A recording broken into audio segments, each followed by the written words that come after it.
Welcome to the land of Hairun, a place of high fashion, high stakes, and high jinks.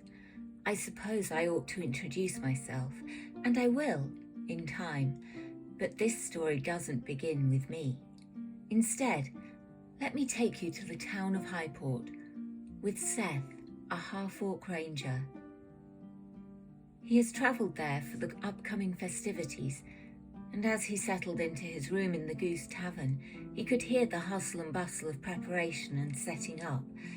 Not yet ready for sleep, he made his way down to the crowded bar and out into the town square. The main staging area was being decorated, the statues of the 4 Hairun Guardians the focal point. Townsfolk in fancy dress milled around, the occasional guard standing out in the red uniform of Highport, overseeing proceedings. He noted the guards seemed to be human, armed with clubs and reasonably decent armour and shields. Grabbing a pale ale from the bar, he sat outside, keeping an eye on the stage, people watching and taking notes. A couple of hours passed, a few revellers being helped home by guards whilst the final preparations were taking place. From his vantage point, he was able to see the port area was still fairly active, despite the late hour. Returning to his room for the night, he found a piece of paper on his bed. Rather than sleeping, he decided to sit and plan, making further notes before collecting all of his equipment and leaving, heading east to investigate the port area further. Passing a few pop-up stalls and clothing shops, he detected the sounds of various animals as he continued on to the long dock, filled with ships of various sizes and styles, flags denoting they had come from all over the land. People were loading and unloading cargo, allowing Seth to remain unnoticed. He spotted one vessel near the end which looked slightly different to the others. Paying close attention to the crates and cargo, looking for any symbol or key that could be familiar, he made his way towards that vessel. As he approached the medium-sized ship, he spotted a symbol that he recognized carved into it, a message coded amongst what could easily be mistaken for general markings. Showing no reaction, he continued on. He became aware of 2 guards who didn't seem to quite fit in, but made no move to engage with them. They were in conversation with each other. He strolled casually along to one of the other ends, called the Cockroach, suggesting the high-class nature of the establishment. The windows were boarded up, no light or sound from within, the sign barely hanging on. Seth turned into a dark, dingy alleyway, a couple of broken barrels, behind one a twitching foot, and some strange noises. Carefully approaching, Seth noticed there was a figure lying on the ground. He asked, "Friend, are you okay?" The man began to ramble about fish, flying, and then vomited before passing out. Flicking his boots as clean as possible, Seth crouched down and whispered something in the man's ear before walking off. As he checked left and right before leaving the alley, he turned back for a second and noticed the man and the sick had gone. In their place, another mysterious note. As he finished reading what seemed to be a remarkably well-written essay for someone so drunk, he heard the distant sound of vomiting. He burned the note, making sure to commit it to memory, then heading off to collect what had been requested. Seth returned to the dock, noting the 2 guards had now disappeared. This enabled him to creep onto the ship unnoticed, continuing to follow whatever clues he seemed to be on the trail of. We now moved to the village of Gale, a beautiful sunny morning greeting another half-orc.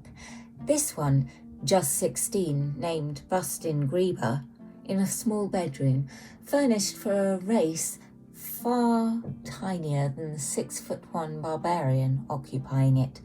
When I say occupying, I mean waking groggily on the floor. I'm not entirely sure why he kept the furniture in the room, as it would have given him more space if it wasn't there, but then I guess every teenager needs a bed to hide things under.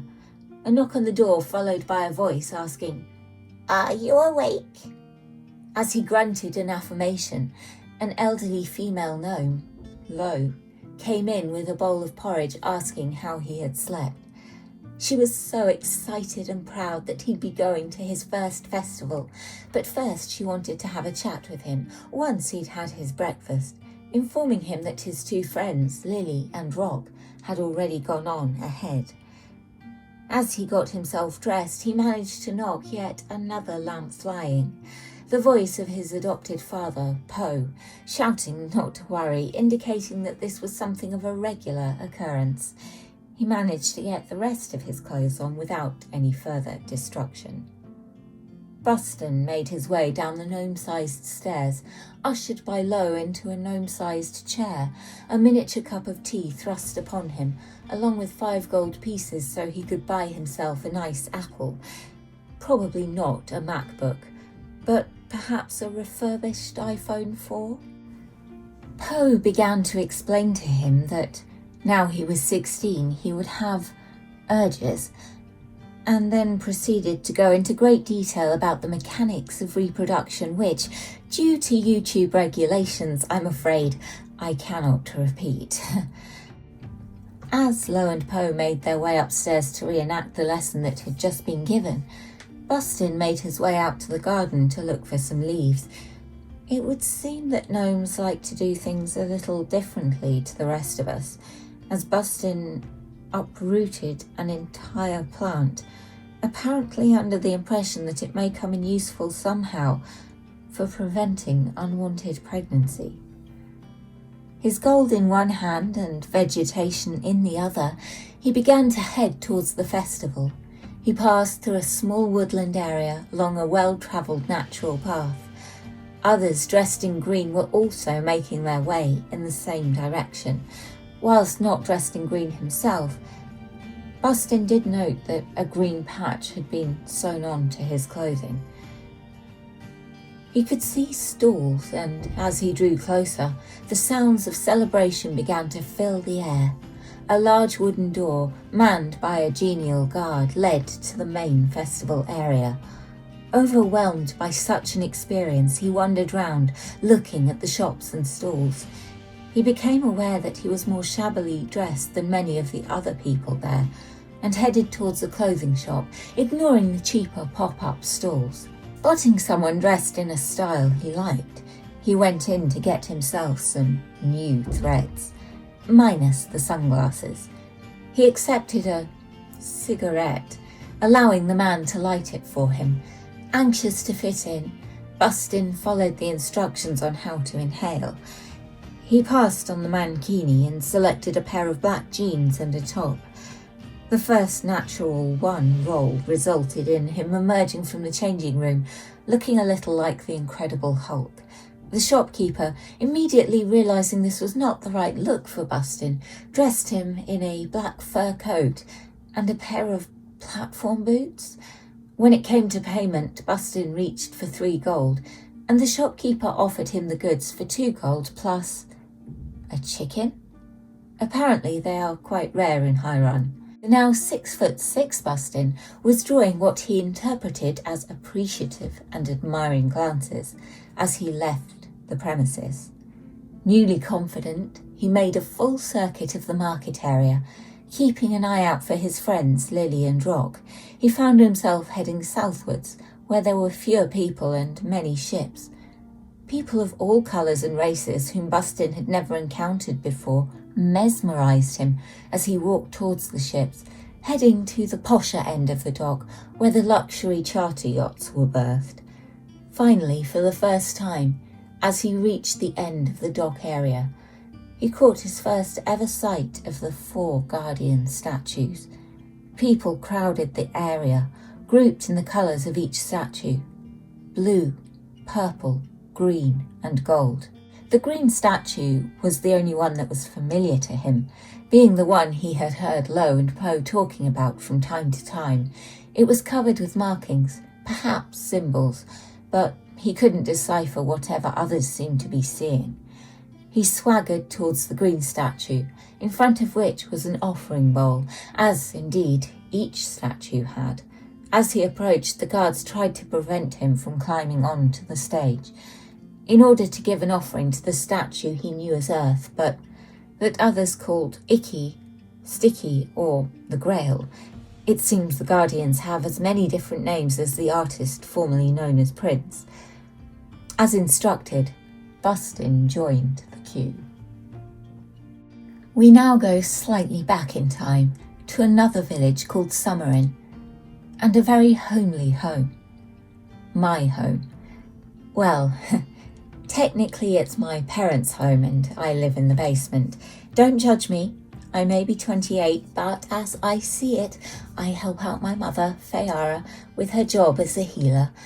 As I ate breakfast, porridge, I could hear some chatter coming from the shop where she was attending to Mr. Ribbit, a large frog. She called for my help to apply some medicinal cream to him before sending me out to collect fruit. I should probably say that I am not a half-orc. Contrary to how it may seem, they aren't the most prominent race in this area. I'm human, although I do possess a few special skills. I've watched and learned from my mother, and I seem to have an affinity for nature. I managed to obtain 6 bananas, each one a foot long, one of which I fed to an injured and starving-looking deer. I did consider bludgeoning it to death with the banana to put it out of its misery, but I am a druid and a lover of nature and all that. After plucking lychees from a pond in my high-thigh boots, failing to mine any coconuts, I managed to coax some plums from a tree and some peaches from a boar. Don't ask. I don't know the answer. Returning home, I was asked to take my dad, Phil, his lunch at his accountancy firm. I did so, and he rewarded me with 15 gold, tasking me with finding something edible rather than the suspiciously green-looking sludge Mum had made him. I set off to search for food, my attention caught by the sounds of animals. I headed straight for the noise, finding myself in a strange shop with artwork on the walls, depicting many exotic creatures. I was able to tell that they were trapped in some kind of pocket dimension and could be looked at but not touched. I spotted a tiny animal by itself and, reading the label beneath it, could see it was a pseudo-dragon.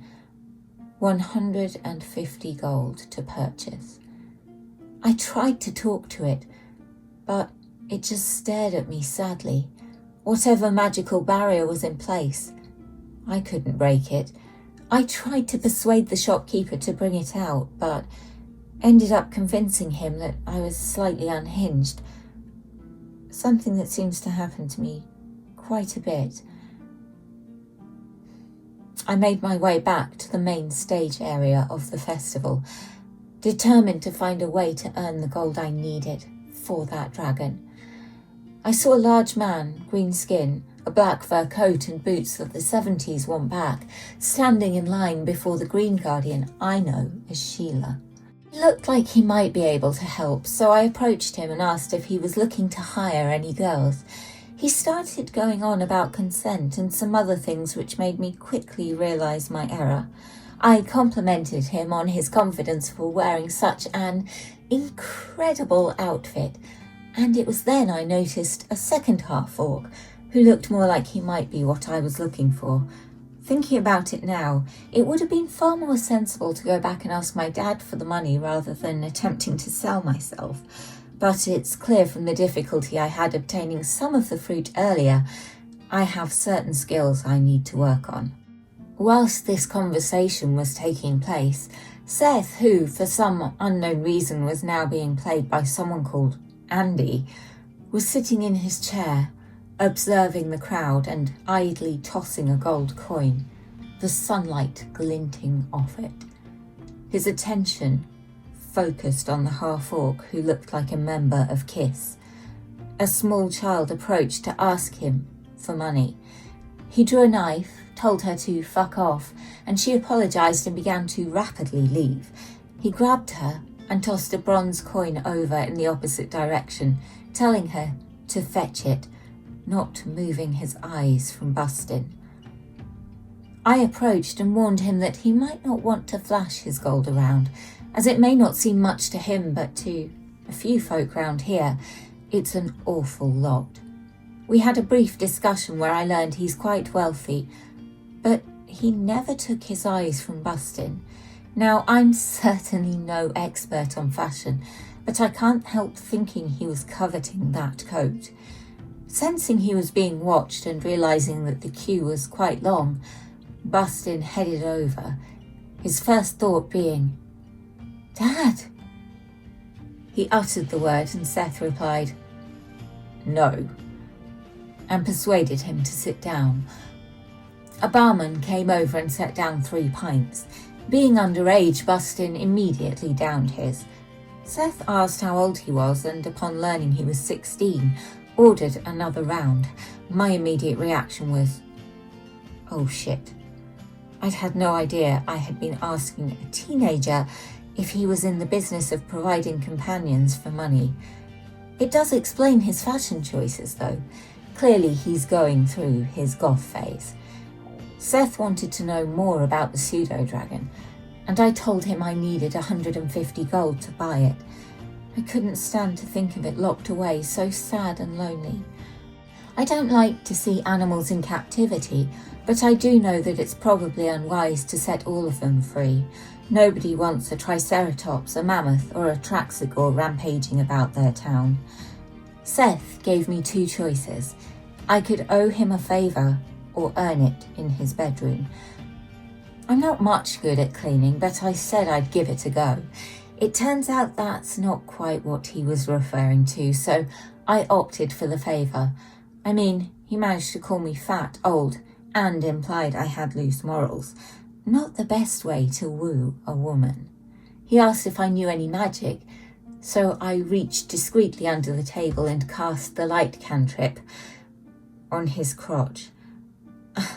I'm a little new to all this and didn't realise it was a touch spell. A large man came and interrupted us.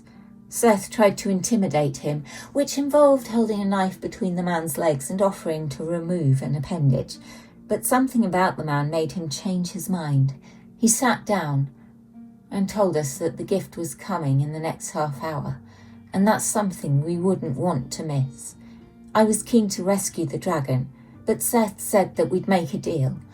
If that particular dragon was gone, he would get me another dragon, but I would owe him a favour. Anything, any time, no refusal.